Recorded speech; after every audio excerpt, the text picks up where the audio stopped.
Bueno, ahora sí, muy buenas tardes, queridos amigos y amigas de toda Santa Fe. Estamos en una nueva edición de Señal Cultura desde la ciudad de Santa Fe, transmitiendo para todo el país y países limítrofes.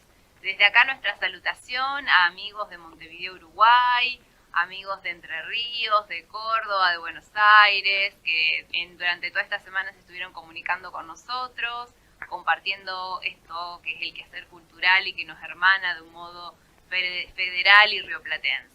Así que un beso para todos ustedes. En la semana los que aún no han recibido su respuesta estarán recibiendo. Y bueno, en esta nueva edición y en medio de esta cuarentena que seguimos transitando en la ciudad de Santa Fe, tenemos un invitado muy especial, un multifacético, que es un personaje muy entrañable de la ciudad de Santa Fe,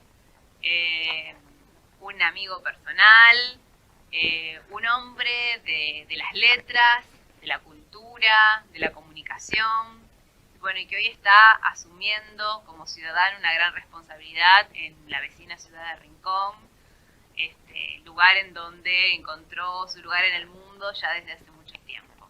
Bienvenido, Fernando Rubén Marchi Smith, digamos, vos firmás con todos tus nombres, todos tus algunas apellidos. cosas, porque en la oficialidad en el Marchi se detiene, y en esta cuestión de las letras y del reconocimiento del autor, ¿no? A través de lo que escribe, me pareció oportuno ese homenaje a la rama materna, ¿no? que es necesario destacar, reconocer, y que tuvo tanto que ver, ¿no? Con esta cuestión del amor a la cultura y el anecdotario y la palabra. Digo, en esta cuestión que de alguna manera también refleja el propio pensamiento, ¿no? El reconocimiento, esta cuestión tan patriarcal de llevar siempre el apellido del hombre como transmisor de la identidad, cuando gran parte de la identidad está reflejada en esa otra rama, ¿no? que es la materna y que es la mujer. Entonces, en ese reconocimiento y ese homenaje es que se incorpora la segunda parte del apellido. Como autor, incorporaste el apellido materno. Y como autor uno genera, no solo esos mundos posibles que es la literatura, sino también la posibilidad de transformación del mundo personal, ¿no? Cuando la literatura y la palabra de alguna manera también tienen que ver con los procesos de sanación y de terapia tan necesarios que acompañan los procesos creativos. Contale un poco a la gente que todavía no te conoce, ¿cómo fue tu paso, digamos, de ese niño? Vamos a estar viendo imágenes que nos alcanzaste muy lindas sobre tu infancia, y que reflejan este vínculo con tu pasado en tu pueblo de nacimiento, tu vínculo con tu mamá, con tu papá, con tu abuelo, esos primeros dibujitos que hacía Fernando de chiquito con sus primeras palabras, cómo se fueron traduciendo en este escritor, ya hombre. ¿Con cuántos libros, Fernando? ¿Ya 3 libros publicados? 3 libros publicados, uno inédito y lamentablemente con poco tiempo. Últimamente, no solo el tiempo real, no el tiempo de reloj, sino también los tiempos mentales que de repente pasan por otros lugares hoy por hoy. Pero sí, 3 libros editados, bastante seguidos uno del otro y de un tiempo bastante lejano, o sea, un tiempo va pasando muy rápido.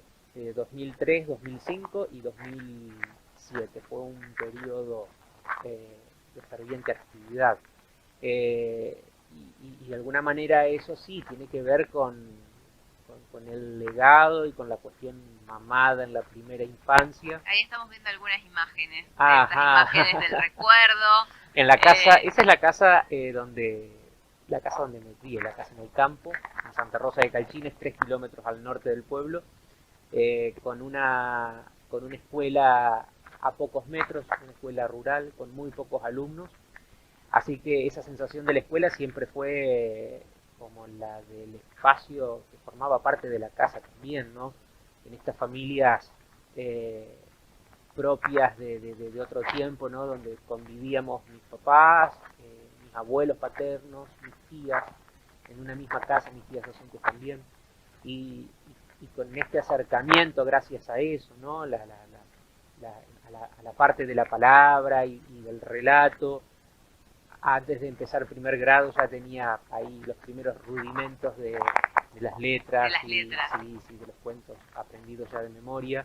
Y esta presencia que vos marcás, ¿no? Como fuerte, que es la de mi abuelo paterno, que era un gran transmisor y relator de historias.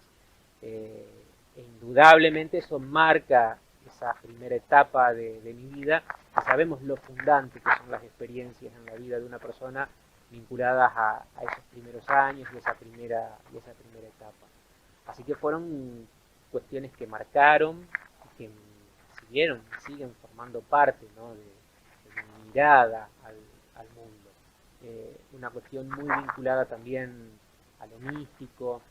Mi abuelo era sanador, y bueno, había toda una experiencia mística en torno a esto, y que tuvo que ver sin lugar a dudas con mi formación, el trabajo también de mis padres, mi papá y mi mamá en el campo, ese tiempo que yo pasaba también con mis tías y con los textos y con los dibujos, fueron formando parte de esa identidad que nos va construyendo, y que por supuesto sigue en la actualidad. Y herencia, digamos, de ese vínculo con mi abuelo es el surgimiento del segundo libro, que es el que hoy te traje, Umbra, que es la sombra en latín, y que está basada en una historia real. Yo pensaba que era un relato más, ¿no? de mi abuelo, un caso tremendo de antropofagia ocurrido en la década del 30, en 1936, ahí en una zona entre Callastá y Helvecia, Santa Rosa, en la zona de la costa, de un hombre que había secuestrado a un chico, se lo había llevado a la isla, lo mató y lo comió. Entonces, fuimos en la costa santafesina un par de generaciones que se criaron, digamos, con ese relato.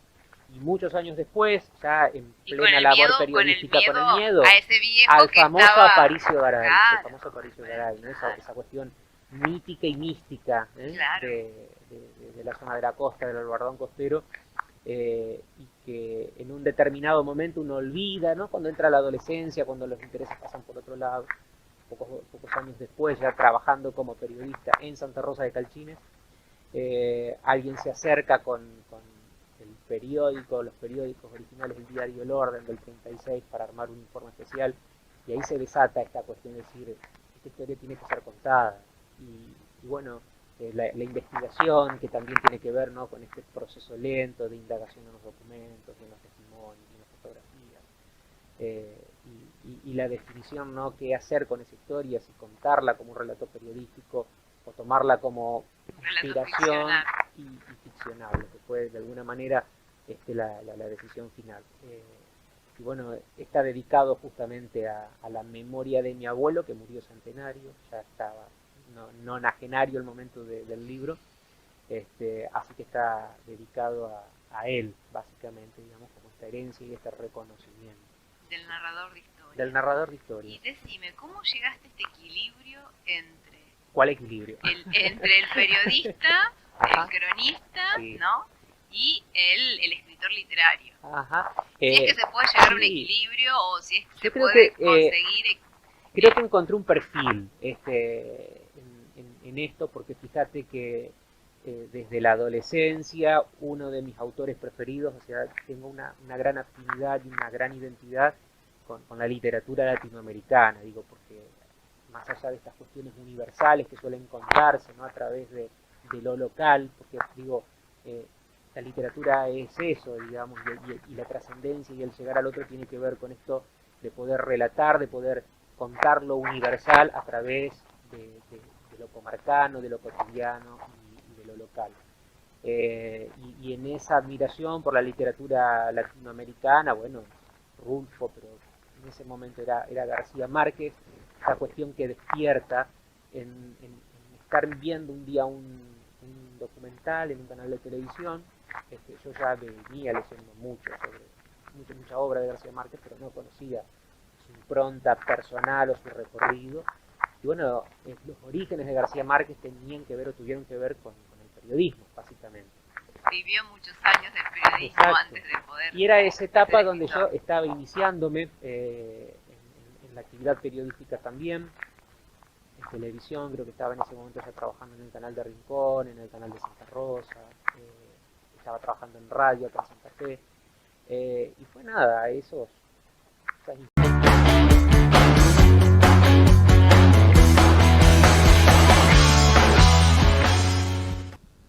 Bueno, y en este segundo bloque seguimos con Fernando Marchi, y ahora sí, vamos a charlar un poco de su actividad más actual, el desafío que le toca como ciudadano, habiendo sido electo con mayor cantidad de votos como concejal de la vecina ciudad de Rincón. ¿Cómo fue esa experiencia, Fernando? La verdad que fue una experiencia inesperada, porque no fue una situación proyectada. Sé que hay personas que de alguna manera tienen en su mirada y en su proyección, en su expectativa, en su proyecto de vida, ¿no?, lo que es la participación netamente político-partidaria. Digo, política hacemos permanentemente en cada uno de los actos cotidianos y toma de decisiones que tenemos, ¿no? Pero esto de lo partidario, de los cargos electivos, no era algo que venía siendo parte de mi proyección. Había tenido una experiencia en Santa Rosa de Calchines algunos años atrás, trabajando en el área de cultura de la comuna. Fue bastante sorpresivo el hecho de ser convocado para participar de las elecciones con el Frente Progresista Cívico y Social. Ya llevaba un año el actual intendente Silvio González. Ese grupo fue el que me convocó. Siento afinidad por el grupo y por el modo que tienen de encarar las cosas, y al mismo tiempo llegaba a una instancia en mi vida personal donde sentía que era necesario poder brindarme a la comunidad de un modo distinto. Digo, ya llevaba 25 años trabajando en los medios de comunicación, que me permitió un acercamiento a los vecinos, a las vecinas, a la gente, a la realidad de la ciudad. Y digo, de alguna manera esta propuesta tuvo que ver con la posibilidad de seguir en ese ejercicio de la escucha, pero de alguna manera dando un paso adelante y favoreciendo políticas que permitieran poner en marcha algunos aspectos de la ciudad que yo consideraba era y es necesario apuntalar. Ya hoy en el ejercicio de la banca, más allá de esta coyuntura, la verdad que tocó un tiempo bastante complejo, ¿no? Sí, que nadie lo esperaba. No, nadie nos cambiaron los planes, nos cambió la vida, nos cambiaron los paradigmas. Absolutamente. Entonces, en esta nueva cotidianeidad que se está instalando, uno ensaya también las posibilidades que tiene. Es una constante de acierto y error y volver a aprender y aprendizaje, el ejercicio legislativo, porque a ver, uno llega a ese espacio con conocimiento de lo que es el espacio, que es lo que allí se hace, pero después el ejercicio es como toda cuestión que uno maneja a nivel teórico y después al momento de la práctica se encuentra con una realidad que quizás es un poco diferente o uno no tenía en cuenta. Y estos primeros meses me han servido para ir apuntalando e ir tomando mayor experiencia y teniendo cada vez más firme esa convicción que me llevó a poder participar. Digo, la política como una herramienta de transformación, una posibilidad de transformación de las comunidades. Y hablábamos, ¿no?, hace un rato del juramento, ¿no?, porque de alguna manera me parece que ese símbolo del juramento tiene que necesariamente transmitir el compromiso que uno toma para con la comunidad. Y mi juramento justamente tuvo que ver con el compromiso hacia el paisaje y la historia, ¿no? Yo juré por el ambiente, por el paisaje y por todas las generaciones de rinconeras y rinconeras que habitaron y habitan ese suelo. Digo, fue un juramento en el tiempo y también en esa horizontalidad donde digo, sigo siendo parte, sigo siendo vecino, formando parte de la comunidad de Rincón, y el compromiso tiene que ser con la gente y fundamentalmente con la preservación de ese espacio natural que le da identidad a Rincón y que necesariamente con el crecimiento poblacional, por un lado, con el avasallamiento que a veces produce la tecnología, con la ruptura del vínculo con la naturaleza, con la degradación.